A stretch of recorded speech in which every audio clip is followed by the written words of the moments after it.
ஒரு வீடோ இல்ல ஒரு இடமோ வாங்கலாமா, வாங்க வேணாமா அப்படிங்கிறது பாதி பேருக்கு ஒரு வீடு இல்ல இடம் கனவா இருந்தாலும், பாதி பேருக்கு வந்து பார்த்தீங்கன்னா, சொசைட்டியல் கம்பல்ஷன் தான் இருக்குது.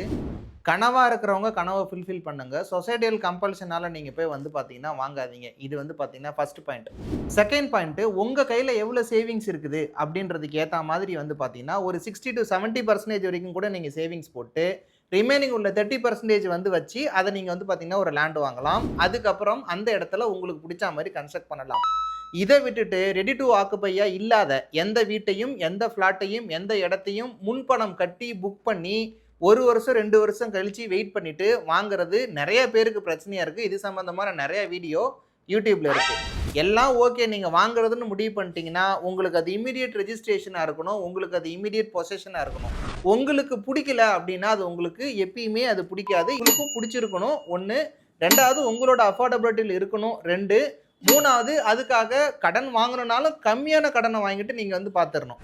இந்த 3 பாயிண்ட்லயும் நீங்க ரொம்ப கிளியரா இருந்தீங்க அப்டின்னா, நீங்க வந்து தாராளமா இடம் வாங்க ப்ரொசீட் பண்ணலாம். ஓகே ப்ரோ நான் இதுல 3லயும் கிளியர் ஆயிட்டேன். நான் எந்த இடத்துல இடம் வாங்கணும் அப்படின்னு கேட்டீங்கன்னா, அத பத்தின நாளை வீடியோல பேசலாம்.